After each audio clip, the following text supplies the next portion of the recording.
Vous lancez une entreprise en RDC, mais vous hésitez sur la forme juridique adoptée. SARL, SA, SAS. Chaque statut a ses avantages et ses inconvénients. Dans cet épisode, on vous explique tout simplement pour vous aider à faire le meilleur choix pour votre entreprise. Bonjour à toutes et à tous.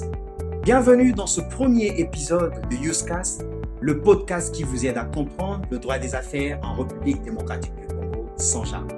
Je suis Élisée Kampou-Katalayi, juriste d'affaires. Aujourd'hui, on parle d'un sujet fondamental, le choix de la forme juridique de votre entreprise. Nous nous appesantissons essentiellement sur les sociétés de capitaux. SARL, SA, SAS. Quelle structure choisir quand on veut entreprendre en République démocratique du Congo? Quels sont les critères à prendre en compte? Suivez-nous jusqu'au bout pour un éclairage complet et accessible.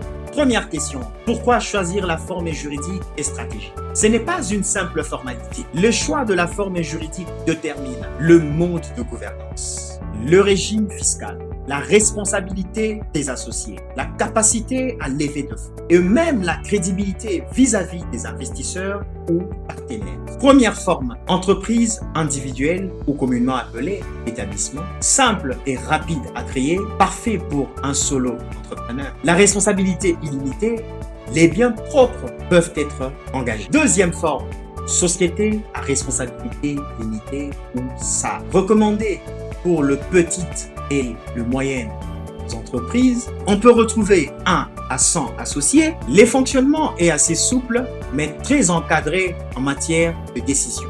Troisième forme de société, la société anonyme. Préférée pour de grandes entreprises, minimum un actionnaire si unipersonnel ou 3 à 7 actionnaires. Nécessite un capital minimum élevé, une structure rigide avec ou sans conseil d'administration, idéal pour des levées de fonds et l'entrée en bourse. Quatrième forme de société, la société par action simplifiée, SAS, qui a une flexibilité contractuelle très appréciée, adaptée aux startups et aux investisseurs ou des projets innovants. Un peu contraignant, permet de personnaliser l'organisation. Elle exige une rigueur juridique dans la rédaction des statuts. Troisième partie, choisir la forme juridique adaptée pour votre projet. Vous vous posez la bonne question. Êtes-vous seul ou plusieurs? Quel est votre niveau d'investissement? Avez-vous besoin d'une gouvernance souple ou d'un cadre formel? Souhaitez-vous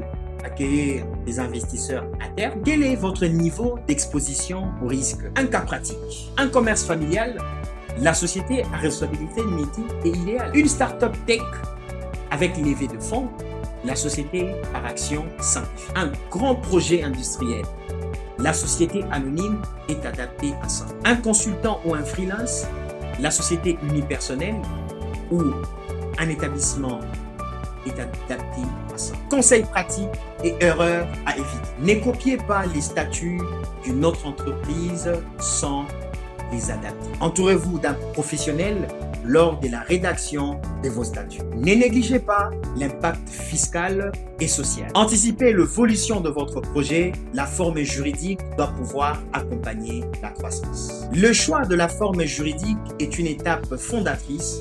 Ne le prenez pas à la légère. Chez Ustech, on vous accompagne de A à Z dans le choix et la formalisation de votre entreprise. Merci pour votre écoute. N'hésitez pas de vous abonner, partager et à poser des questions sur nos réseaux sociaux. À très bientôt pour un nouvel épisode, le droit au service des entrepreneurs congolais.